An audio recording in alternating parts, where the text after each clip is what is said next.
Well, hello everybody. I'm Alex. I'm the co-founder of Sprintlaw, and welcome to our January webinar, which is going to be on privacy law. We have our title, Don't Risk Falling Behind, Essential Privacy Law Updates for Small Businesses. And today we're going to be talking about changes that have been rolled out over the last couple of years in the realm of privacy law to the extent they affect small businesses. Before we get into the legal detail, just a quick introduction to Sprintlaw for those who don't already know us or who are not already clients. We're an online law firm really designed to make legal services affordable and accessible for startups and small businesses. Our model is pretty straightforward. We don't charge by the hour like traditional law firms. We do fixed fee legal services covering most areas of law that you might need help with, everything from getting a business set up to contract drafting, employment law, intellectual property law, trademark registrations, and as we'll be talking about today, data and privacy law. We have an optional membership platform, but most of our clients sign up to it, and it gives you access to a bunch of legal software features that can be useful for your business. There's free documents that you can get. There's an e-signatures tool, sort of similar to DocuSign. Members get access to unlimited quick calls with lawyers. There are credits to use on legal services and increasing amounts of legal AI features for answers to quick questions. So for those of you that are looking for an ongoing legal solution, it can be great to sign up to the membership. It's quite affordable, and for those who just want to check it out, we've got a free tier available, which you can sign up for on our website. We've been around since 2017, have grown very quickly with our very different model of doing legal services. We've launched into the UK. We have a little over 8,000 clients and a growing team, and have won lots of industry awards.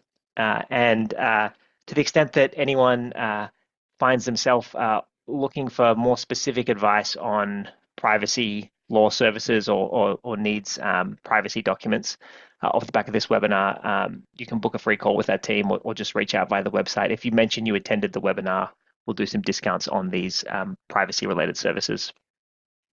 So let's get into the legal content for today.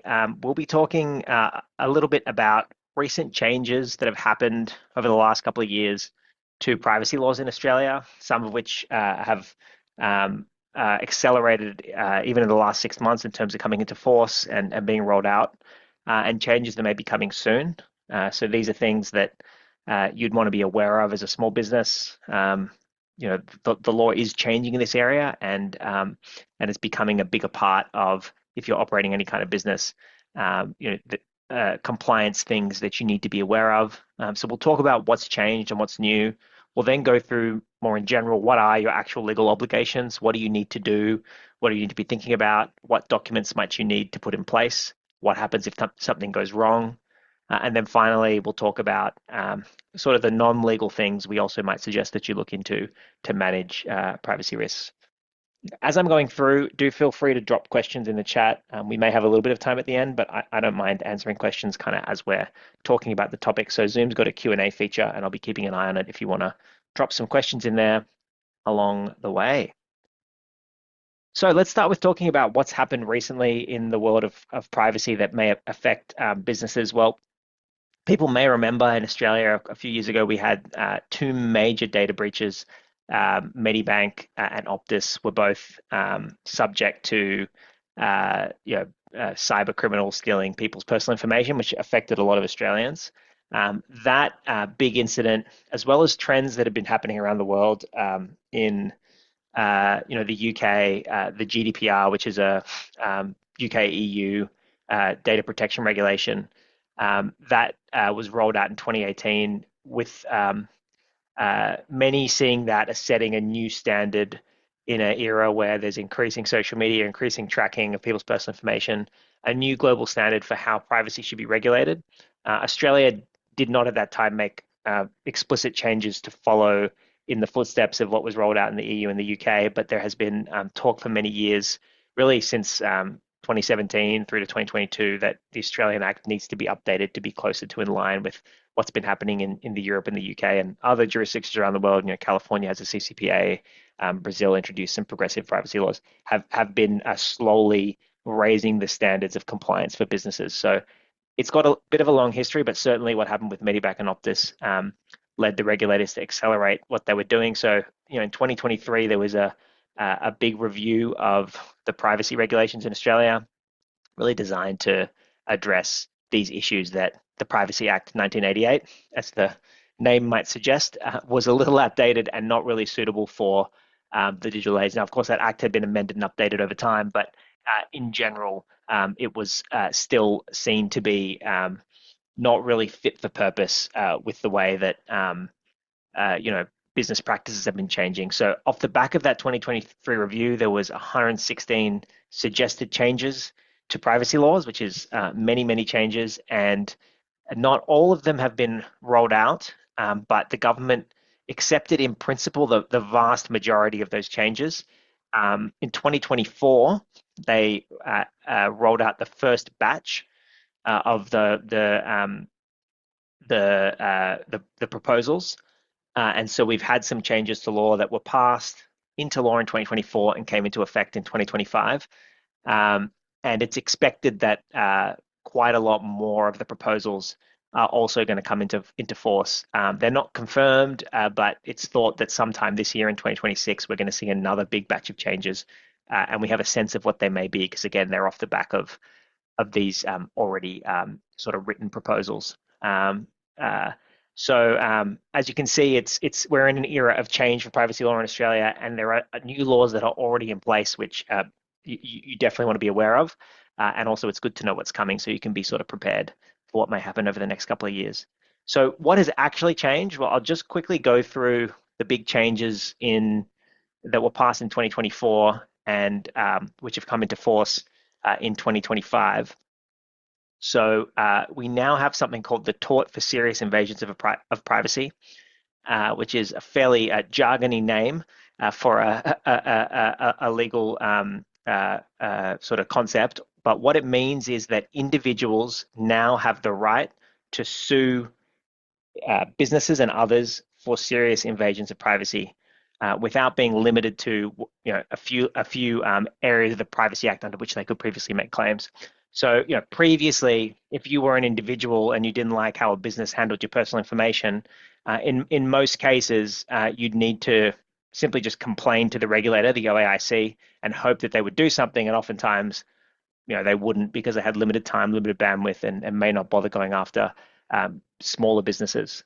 Now, an individual who's been affected can directly, under this change, sue a business. So I've got a few examples of how this could play out in practice. If a marketing company knowingly shares or sells customers' data to third parties without consent, that individual whose data was sold could potentially make a claim against the marketing company. If a company is neglectful around cybersecurity, they've got all these vulnerabilities, and a customer's sensitive information is exposed, that customer can say, you've caused a serious invasion of my privacy, and I'm going to sue you directly. Or it could be an employee. If a business installs software on an employee's work computer and monitors what they're doing without informing them, and can, for example, see their personal communications and see personal information about that employee, the employee may have a claim under this new tort. So, previously, privacy law was something that many small businesses didn't think about. Many businesses thought, okay, well, yes, everyone, there are all these laws, but I've never really heard of anyone getting sued or fined for privacy stuff. It seems to only happen to large businesses. That may have been true in the past, but certainly giving individuals this power to make claims against businesses, I think, raises the probability that things could go wrong, and of course gives individuals much stronger rights over their own information. So this means, of course, and we'll talk about what to do later in the presentation, but this means, of course, as a business, you want to be paying more attention to these kinds of situations, knowing that customers may potentially have a claim. Doxing is now criminalized. For those that don't know what doxing is, it's basically the malicious release of someone's personal data online with penalties of up to 6 years imprisonment. This is quite serious because, again, in the world of business, there's not that many things that you do that potentially lead to criminal penalties. Often we talk about the risk of being sued by a customer for negligence and so on, and setting up companies and these sorts of things. But in this particular case, it goes beyond that. If your business engages, or an owner of the business engages in doxing, they can suffer criminal penalties doxing has this definition of malicious release of personal data online. So to imagine that in a business context, you can imagine a business owner posting an update naming a customer who left a negative review, including their name, their workplace, their email address. And, of course, it would probably have to be quite serious to warrant the 6 years imprisonment. But to the extent that they are exposing that customer's information, then and causing the customer harassment or whatever it is, the business owner could potentially be in a position where they face criminal charges. So this is, I think, something to be aware of, and obviously the message here is to be very careful with what you're sharing online and what you're saying about customers or others. So Sukchi's asked, are there any case study on personal claim cases that you can share? For this top one, where we have this concept of personal claim, I mean, I've got these examples here. As of yet, there's not very many cases that have occurred because the Act only came into force on the 10th of June. So we'll see over the next year some actual real cases in terms of how this thing plays out and what kinds of individuals will be suing, but we expect there to be a lot more activity. And there's already, lawyers have already seen people at least threatening claims against businesses and actions being taken without it necessarily resulting in a court case. So anyway, but yes, watch this space to sort of see what's going to happen. Other changes from that first batch are automated decision making. So the new laws require that organizations disclose in their privacy policies information used to make automated decisions that could significantly affect individuals' rights or interests. So this is, when you might use an AI or a decision tree of some sort to analyze someone's personal information and decide whether they, qualify for a loan or not, or something like that. This is designed to protect people's personal information being used against them, is kind of the principle here, so that they benefit or don't benefit from a particular service. And if you're going to be doing that, you have to make it clear to the customer so they know when they're providing it that it could be used in a decision in relation to them. Now it's a fairly high threshold here in terms of it must be used in a decision to significantly affect their individual's rights or interests. And so, if you're using it, if you're a lending company and you're using people's information to assess whether they're suitable for a loan or not, this would apply to you. But for many small businesses that aren't really using automated decision making or are using it maybe lightly to figure out, who is the right team member to work with a particular client, this may not apply. So it really is a fairly high threshold.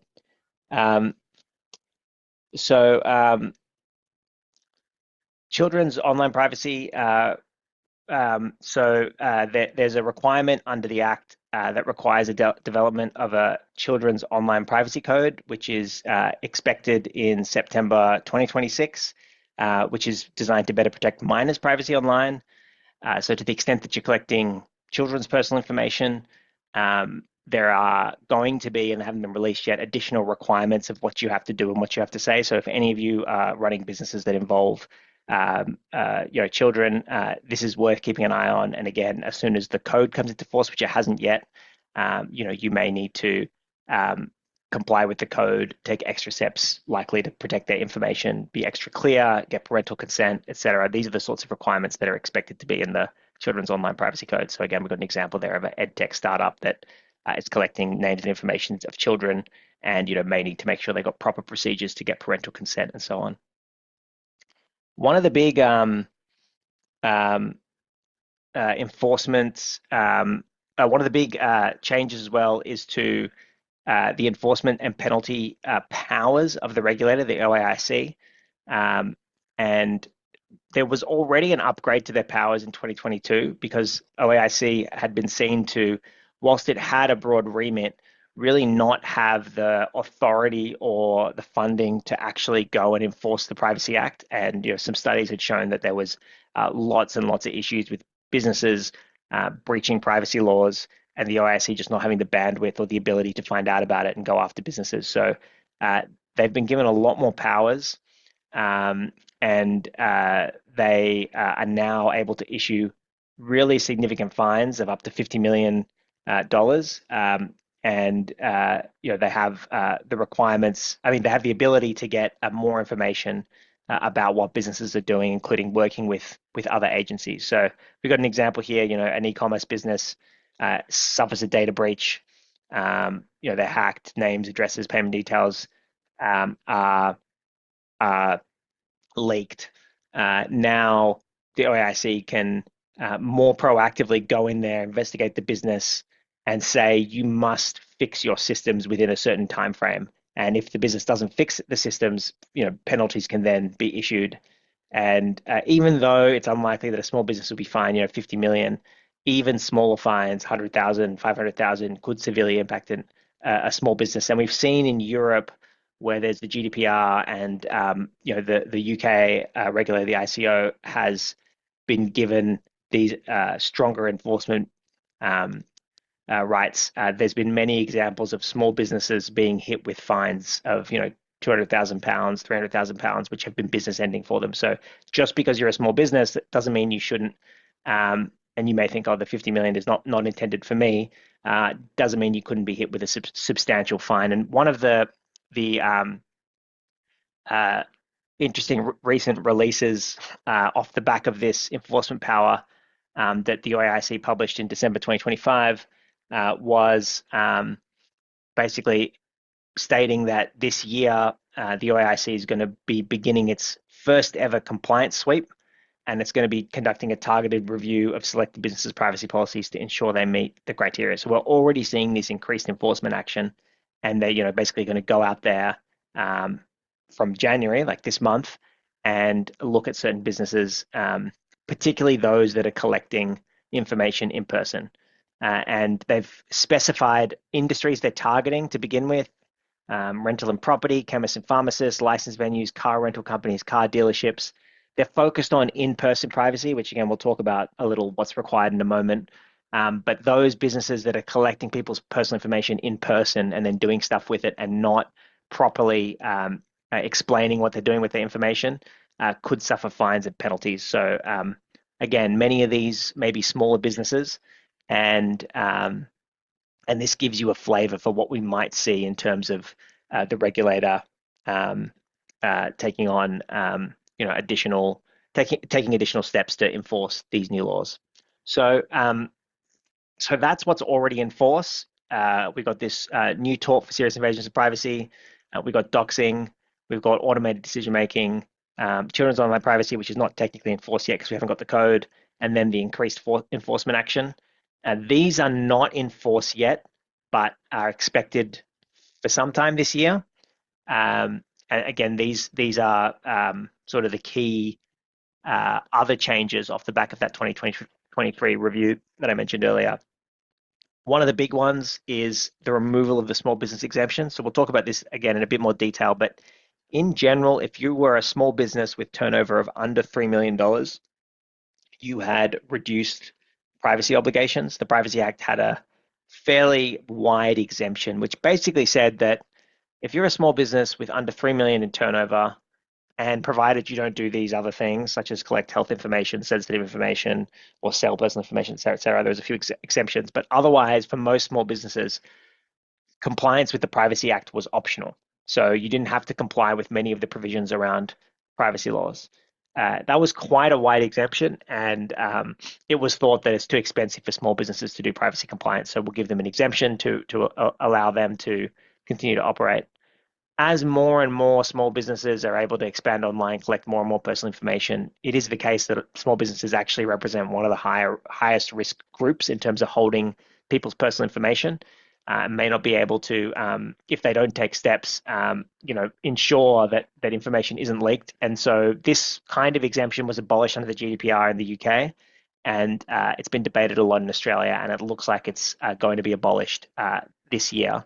Now, we've always recommended for our clients that small businesses don't rely on this exemption because A, there's other laws like the Spam Act that benefit from privacy compliance. B, it builds trust with your customers. And C, if you end up growing above $3 million, you want to make sure you proactively had your practices in place. So there's a lot of reasons to have always complied, but the stakes will get even higher if this is abolished. And so again, now is a good time to get on top of everything. Other things that are expected is the right to erasure. This is inspired by the GDPR, but people over in Europe or the UK can contact any business and say, "I request you delete everything that you hold about me." That right doesn't clearly exist in Australia. We have some softer versions of it, but it's been quite a big change for businesses over in the UK and the EU because actually complying with that is not straightforward. Like you may have people's personal information in email inboxes, in spreadsheets, in your CRM system, in your accounting system. It may be in 10 or 15 different places. And if someone asks you to comply with the deletion request, it might actually be pretty difficult if you haven't got a system ready to handle it. What we've seen over in the UK, where Sprintlaw operates and advises on these sorts of issues, is your small businesses in general, given that they've got the stronger privacy regime, are way more savvy and across in general data protection and privacy requirements because it's become part of the culture there over the last few years that individuals know they have much stronger rights. And so businesses have systems set up where they know where everyone's personal information is stored. They have these personal information registers. We use that at Sprintlaw ourselves, where we know which systems hold what kind of information. And so for those of you who are thinking, oh, yes, we do collect personal information and I don't really know where it's stored, being ready for something like this can be a really great, even hygiene exercise in terms of cleaning up where everyone's information is stored. So again, not the law currently, but strongly expected to come into place. There'll be some changes to the employee records exemption. Currently, information you hold about your employees has some reduced privacy requirements, but that may increase to give your employees more rights over their personal information. There is a distinction in the UK and EU between what's called data controllers and processors. We don't have that in Australia, but basically there's two types of privacy requirements. One applies to people that actually collect personal information, and another applies to those that process it for the person that collected it. So, for example, if you're a business that uses, let's say, a CRM system like HubSpot, you, the business, would collect people's personal information and you'd store it maybe in your HubSpot CRM. You would be the controller in that case because you collected the information, and the processor would be HubSpot, the system that you're using and controlling, but it actually hosts that personal information. And so the way that that distinction works is not only do you as the controller have to tell your customer what you're doing with that information, you also have an obligation to make sure that HubSpot or any other system that you use is also using it in a way that's compliant with the law. So it adds extra responsibility to the controllers, which for your business is likely to be you. And again, keeping an eye on who you're using as a software vendor right now, or who you're working with in terms of hosting your customers' personal information, making sure they're reputable and have good security standards is something to start thinking about already. There'll be more enhancements to those individual rights, including potentially the ability for people to say, okay, I don't want you to erase my information, but I want you to give me a copy of everything you hold about me so I can take it to another organization. So, things like that, which add extra burden to small businesses, may come into place. And then potentially a requirement for businesses to conduct a impact assessment or a risk assessment, to check that their practices are up to date, let's say once a year. So you can see there is a whole host of additional potential changes that are coming into force, and it is a good time to get on top of your privacy obligations. So I'll go through, I'll just answer a couple of these questions, but I'll be going through now in detail a bit of a roadmap of the sorts of things you need to do to tick the boxes. But hopefully people are getting the sense that we are entering a new era, at least, of privacy compliance.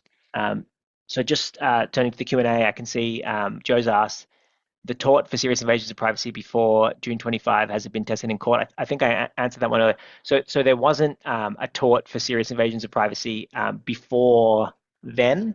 It's a new a new law that's just come into force. There have been some claims and cases over the past decade or two where people have tried to rely on other bits of law to sue for, a personal invasion of privacy with mixed success, and it was all very complicated because there was no clear law for it. But this new law, I'm not aware of cases yet, at least those super relevant to small businesses, as an example, other than those illustrative examples I provided. But as I said, I expect there to be some soon. Sukchi's asked, are there any privacy in relation to disability clients? If you're a business that provides services to clients with disabilities or those regulated by the NDIS, there are not only general privacy laws, but also laws about health information, which may be relevant if you hold health information. And we'll talk a little bit about that, I think, in a few slides' time. There are stronger requirements for you to comply with the Privacy Act. The small business exemption, for example, doesn't apply to you. So yes, there are some additional requirements and things you would include in your privacy policy and practices to be aware of. David's asked, will the new anti-money laundering requirements in line with the need for businesses to be more aware of privacy obligations? Potentially, the AML laws, which are not fully settled, and for those that aren't aware, there's some changes expected in the middle of this year to the anti-money laundering requirements in Australia. So businesses that are working in certain areas may be required to do checks to make sure that the clients paying them are not laundering money or are meeting sort of legal and compliance requirements. They will potentially interact with some of these privacy laws, but it'll be its own set of regulations, which will require affected businesses to do things like KYC checks and collect, passports and look at the background of the businesses. You would need to, as part of the AML compliance, be complying with all of these privacy laws, i.e., telling them what you're doing with their passport, etc. But in addition to that, there'll be specific AML requirements, and we'll probably do a webinar specifically on that once the law is settled. Joe's asked, if I have a current privacy policy compliant against the federal government agency, let's say start in 2020, but until now it's still unresolved. Tort for serious invasion of privacy or doxing criminalization. I'm not 100% sure actually what you're asking in that question, but if you're potentially asking whether you need to update that policy, I'm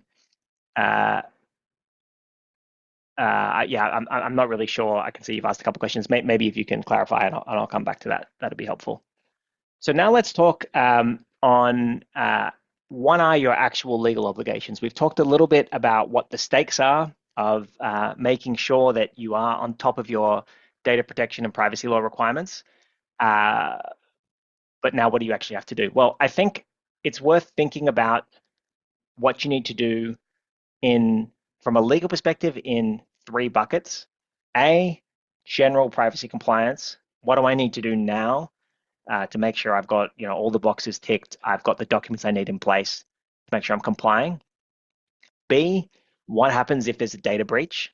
So if something goes wrong, what do I need to do? And am I ready? And thirdly, if you are a director of a company, what am I personally responsible for making sure is the case? Because of course, as a director of a business, you generally don't want to be personally liable for issues as a director. So be thinking about your business generally. In peacetime, what do I need to be doing? Be thinking about if things go wrong in wartime, am I ready to go and do I know what I need to do? And be thinking about your personal obligations on top of that as well, and be extra careful with those. I think that's a good way of breaking down the different requirements, and I'll kind of go through each of them. So starting just with the general compliance requirements, the main piece of law to be aware of, which we've already alluded to, is this law called the Privacy Act, the 1988 Privacy Act, as amended consistently over time. It's the main piece of law in Australia that covers the handling of personal information about individuals. And this concept of personal information is one to be aware of when you're trying to get your head around privacy law.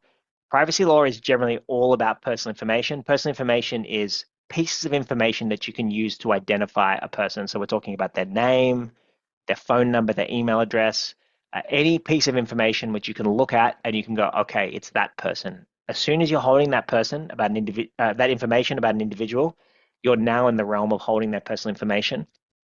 And now there's potentially a whole bunch of laws about what you're telling them that you're doing with it, how you use it, who you disclose it to, how you store it. So that's what we're talking about. And so anytime you're collecting that kind of information that could be used to identify a person, we're now in the realm of privacy law.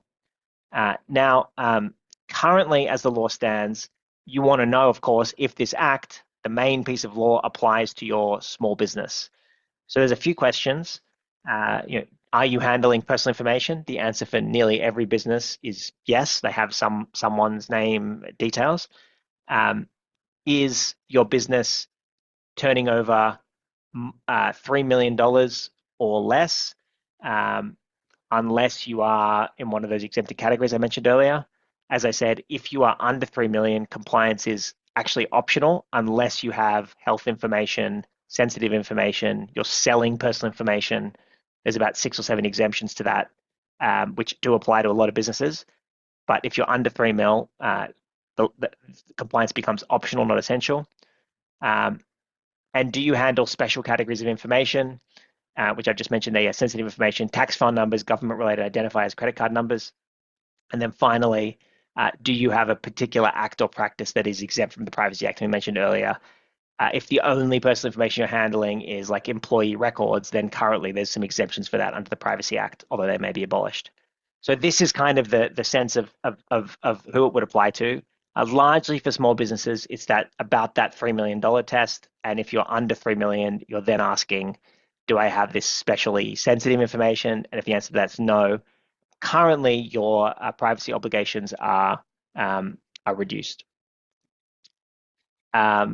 So I said earlier, though, I do recommend that all businesses comply with the Act for those reasons I mentioned earlier. Even if you're thinking, well, I'm under 3 mil, it sounds like it's easier. You'll see in a moment there's other laws that don't have that 3 mil exemption, and also I think it will be abolished, and there's a whole bunch of exemptions to it, so it's not the strongest thing to rely on. So once you are covered by the Privacy Act, the main things it requires you to do is A, put in place some key privacy documents.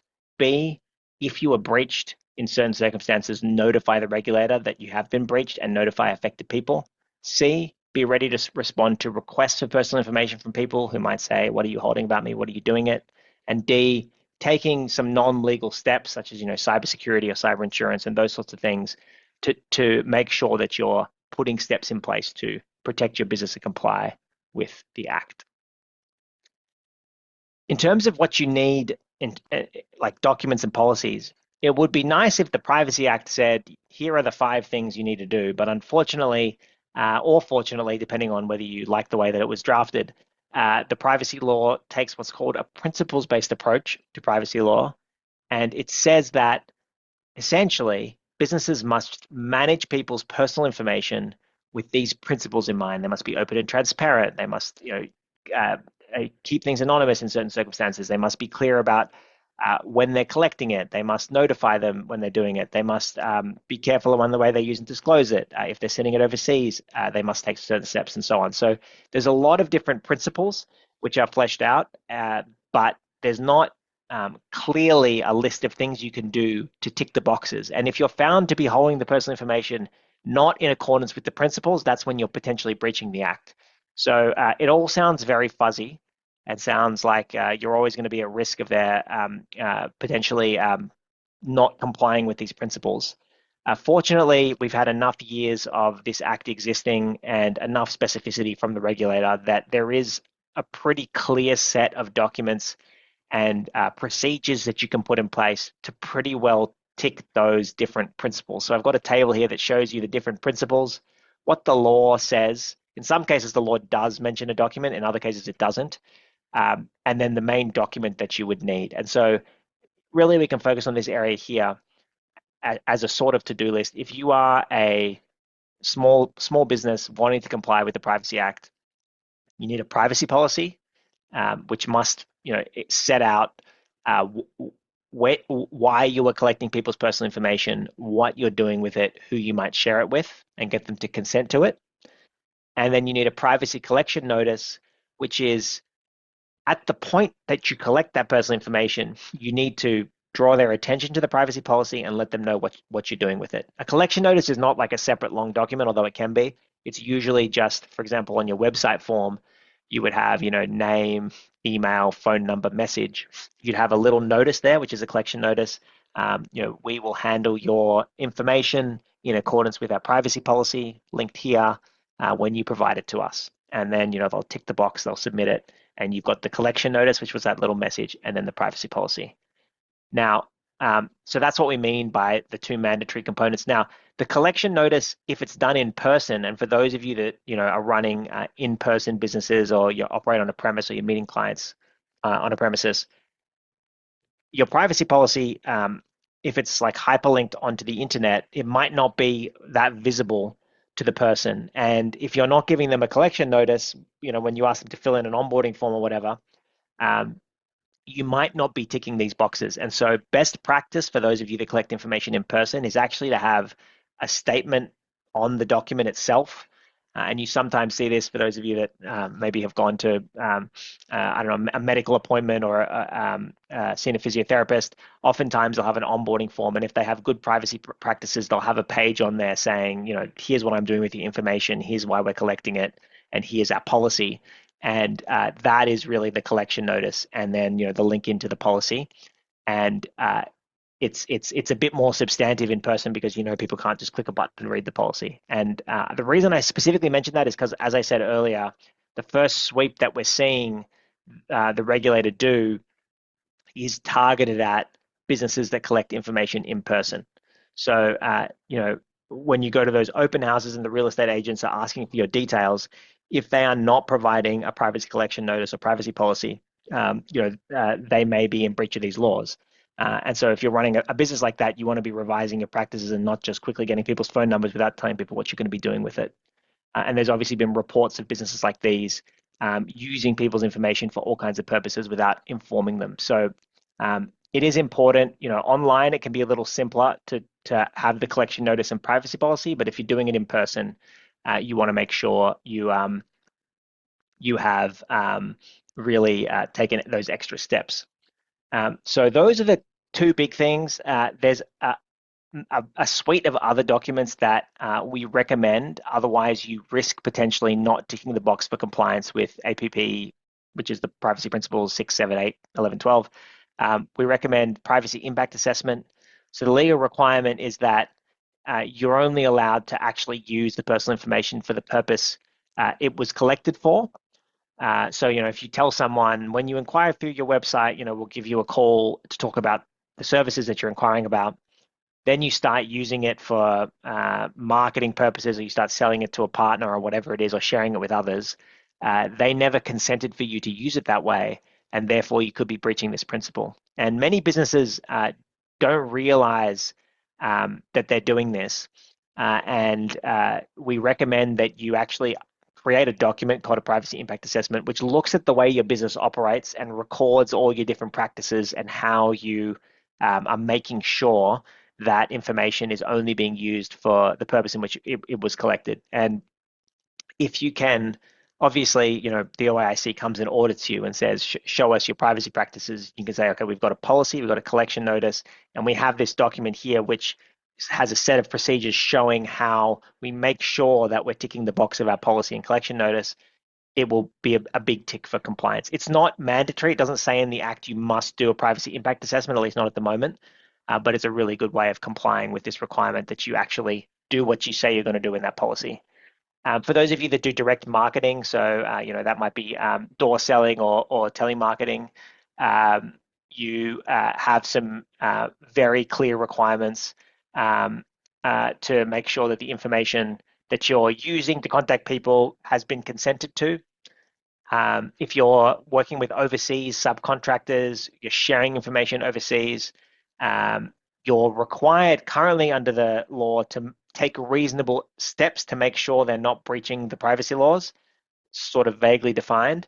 So again, best practice is to make sure if you have a contractor that's overseas, you have a paragraph in that agreement that says, you, the contractor, agree to make sure that you will handle any customer's personal information in accordance with our directions and in accordance with Australian privacy laws. So you can show that you've actually made an obligation for them to comply with the privacy laws. So that's kind of APP 8. We'll talk a bit more about data breaches in a second, but if you're required to take reasonable steps to make sure that information you hold is protected from misuse, interference, or loss, and unauthorized access, and to destroy information you no longer need. And so, again, best practice is to have a plan of action, which we call a data breach response plan, steps that you're taking, security policy or a retention policy, and saying, okay, we as an organization take all these steps to make sure we hold personal information secure. If something goes wrong, we take all these steps to make sure we're mitigating the damage, and we only hold information for X period of time, and as soon as we don't need it anymore, we get rid of it to reduce the risk of there being issues. So those kinds of policies and documents, putting them into place can show really good compliance, and obviously complying with them, and at least having those in your operations can be great. And then finally, we have access request and complaint handling guidelines. So of course, there's this obligation for businesses that hold information about an individual to take reasonable steps to give that individual access to that information if they request it. So if they say, dear business, what are you holding about me, and can I have a copy of it? There is a requirement for you to comply with that. Now, I mentioned earlier under the GDPR and proposed in the law are these rights of erasure and data portability. So this requirement is fairly light at the moment in APP 12, but it might get a lot stronger and give individuals a lot more rights in the next year. But even now, you have to give people access to the information unless it's really hard for you to get or you have a good reason to turn it down. And again, it's good practice to have these guidelines in place that you follow to show, okay, if someone asks for this information, we'll give them this and we'll send them this, and we'll refuse it only in these circumstances. And again, not a compulsory document, but a recommended process to consider putting in place. So hopefully that gives you a sense of the kinds of documents you want to put in place. Even if you don't do every single one on this list, you should at least be aware of what the document's trying to do and be thinking about it in the way that you are organizing your business practices. For pretty much everyone, I recommend getting the policy in place and making sure you've got clear collection notices everywhere, because those are pretty much mandatory under the Privacy Act. And like I said, even if you are technically exempt, I wouldn't necessarily suggest relying on that. And for all of these other documents, I think they're great practice. And to the extent that you have legal budget to prepare them, you want to be doing them. And particularly depending on what your business does, if you use a lot of different systems, an impact assessment is a great idea. If you do direct marketing, you've got to be aware of the specific laws. If you're sharing stuff overseas a lot, you want to be very aware of this requirement to take reasonable steps. So hopefully that gives you a bit of a sense of what the to-do list looks like. Emma's asked the question, what are some actual practical due diligence steps a business can take to ensure an overseas vendor's compliance with privacy laws other than contractual obligation? Great question. So yes, the APP 8 here, it doesn't say just put it in the contract. It says you've got to make sure that the person is complying with the APPs.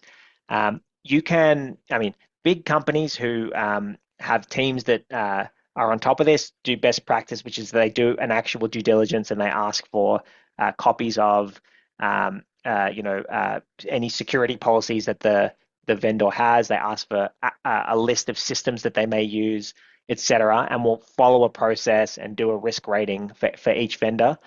For smaller businesses, even just having a simple checklist, asking questions about what are you going to use to store this? How can you be sure that these things are secure? Who in your organization is going to have access to this information? Are you going to hold it for any other purpose? Can you delete it immediately upon request? Do you have any certifications around cybersecurity? Do you have cyber insurance? A list of questions and any evidence they can provide to support their answers. Even that is a really great step, and you'd be better than a lot of small businesses. So if you wanted to put something in place for APP 8, for sure put it in the contract, and even just having a compliance checklist is a great idea. And again, for if there is a particular overseas recipient who you're working with for a long-term basis, doing that every year as a compliance step is a good idea, because A, it forces them to be on their toes. B, it will show really great compliance if you're checking each year and making sure that they are doing what they say they're doing. Of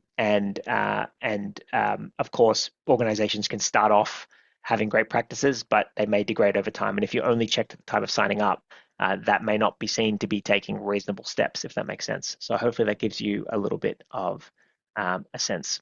So she's asked, what about when a client asks for the information that you hold, that you had to be deleted? What can I do? So yeah, that's kind of under APP 12. Right now, there is a requirement to take reasonable steps to give them access to the information. There may be a requirement as well, more broadly. It's not specifically written in APP 12 that you have to delete it, but under the broader interpretation of giving them access and being transparent about what you're doing, it could be argued that you need to delete it. But there are many exceptions to that. Certain organizations are required by law to hold information for a period of time. So in those circumstances, you could certainly deny a deletion request. But I think in practice, what we recommend is have an email address that is clearly in your privacy policy, which says, hey, clients, this is the place to contact us for any privacy questions. Have a procedure for responding to them. If it's easy for you to give them that information, you should give it to them. If it's complicated, you can refuse it. I'd probably suggest getting a bit of legal advice before you refuse it to make sure you've got grounds to do so. That's kind of the law as it stands, though. You have to provide what's easy, and if you want to turn it down, there's got to be a pretty good reason. But as I said, it could get a lot more strict if this right of erasure and this enhancement of individual rights comes into place in the next year. And so the answer in the next 6 to 12 months' time to what you've just asked could be quite different, and it might be you've got to delete it and you've got to give them a copy. So be thinking that way now would be my suggestion. We've had a question, if the service agreement with overseas recipients is based on the GDPR standards, do I still need to include an Australian privacy laws clause? Great question. Yes, I still would, because the GDPR and the Australian privacy law is different. It is true that in general, the GDPR standards are higher than the Australian privacy laws, and there's a good chance that if they tick the box for GDPR, they're ticking the box for Australian privacy laws. That said, there are differences, different wordings, potentially some gaps between things you've got to do under Australian law and not under the GDPR. And so best practice would be, your requirement as an Australian business is to make sure that the overseas recipient does not breach the APPs. And the best way to do so is to have something in writing that says you promise not to breach the APPs. If what you have in writing says you promise not to breach the GDPR, it's a bit of a stretch to say that you've ticked this box. So it's probably not a massive risk because the GDPR is so much stricter. But as a lawyer, I would advise, unless it's a really big deal for your vendor, it would lower your risk to have the explicit wording in there.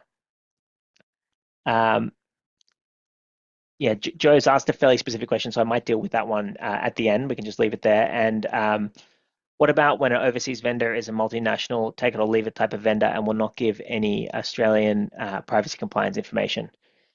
Yeah, that kind of flows off the answer I just gave. I think if the overseas vendor is really essential to your business and they're complying with the CCPA and the GDPR, you might want to get some specific advice if you have to work for them, and just check whether what they do is going to tick the boxes for Australia. But it's possible you could accept an agreement with them without the Australian privacy law clause if you took some other steps to make sure that they are actually going to keep the information in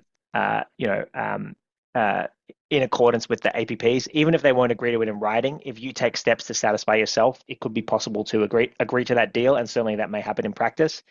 But of course, there is just risk there because, as I said earlier, best practice is to just have no gap and no risk, rather than say, oh, we took reasonable steps and explain what you did. So I totally appreciate in practice, it might be hard to force a big company to put in an amendment to their contract, and you might really need to work with them. And so in that case, I would just be asking them questions and getting information, and ideally trying to find another vendor you can work with. But if not, the lowest risk thing is to ask the questions, if that makes sense.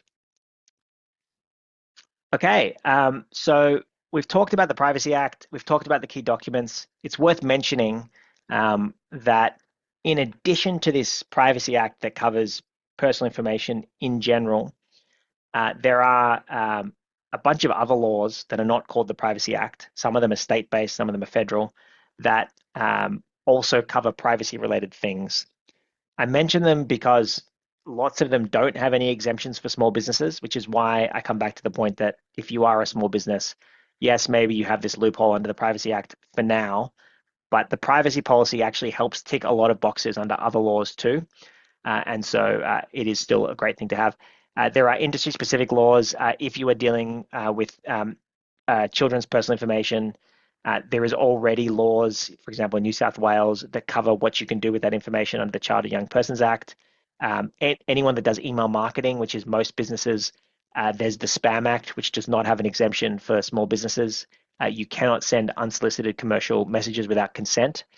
And the privacy policy is often used as the way of getting consent for the Spam Act. You agree when you provide us with your email address that we may share, use your information for marketing purposes.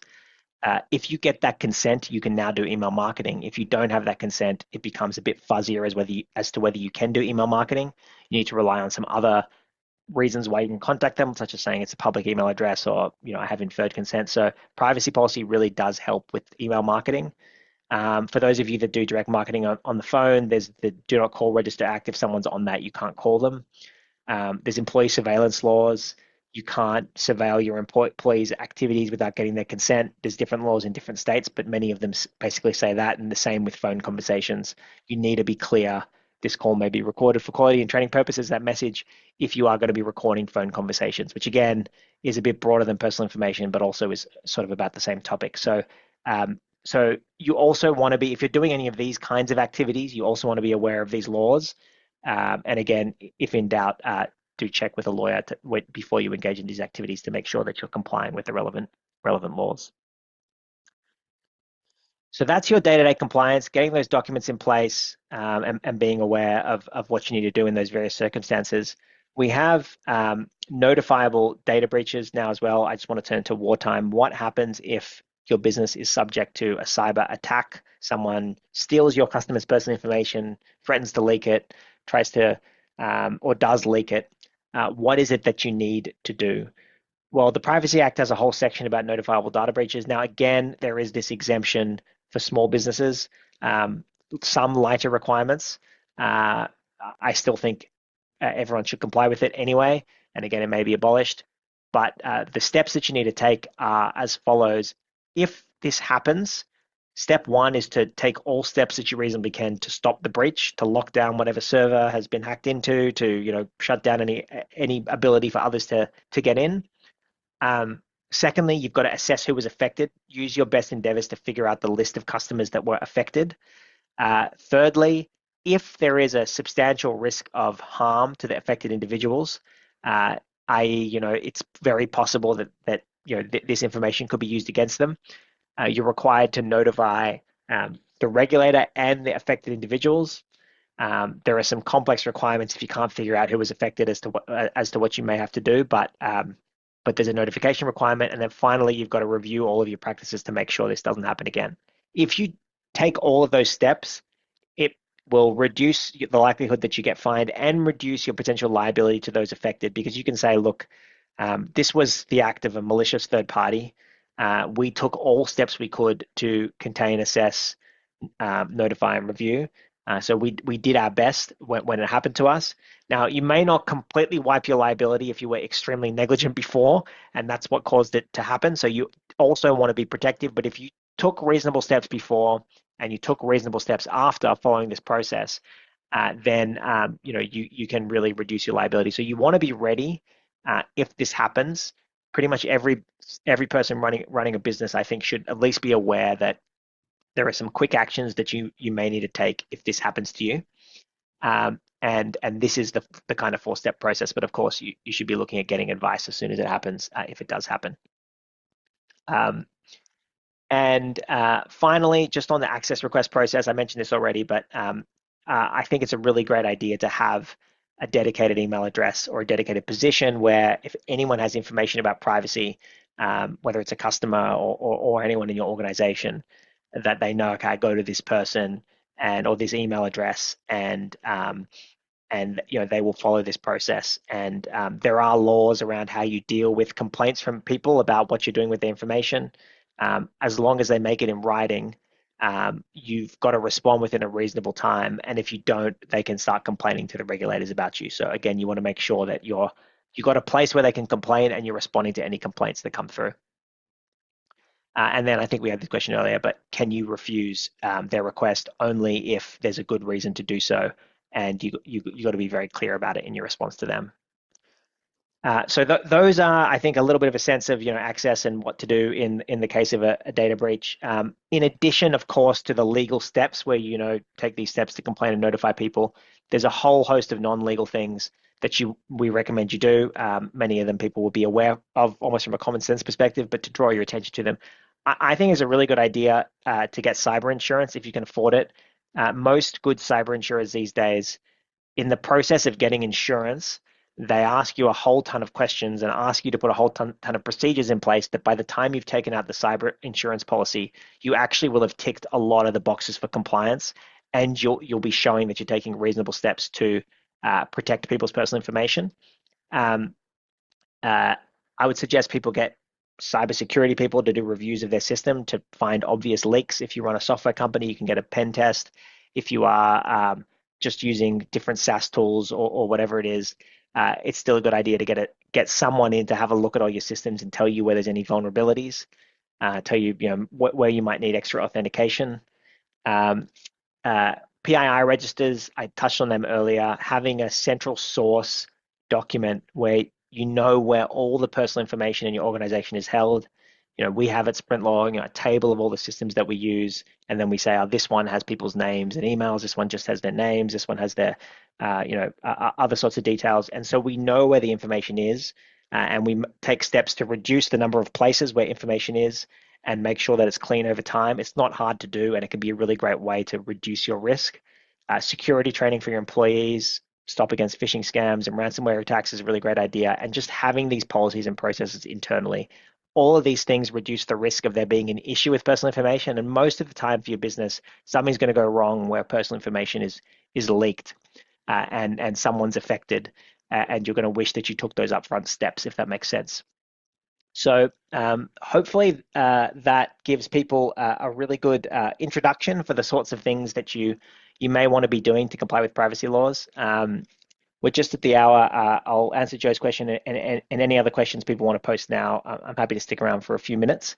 Otherwise, for those of you who I got to drop off, do feel free to reach out for the team, and we run these every month as well. So please feel free to come along to one of our other webinars, but I hope you have found this informative and useful. So Joe's asked, if you're a business owner following the law, but a federal agency repeatedly breached your privacy, what action can a small business do if OAIC is not cooperating to prosecute their fellow agency, causing significant damage to small business owner?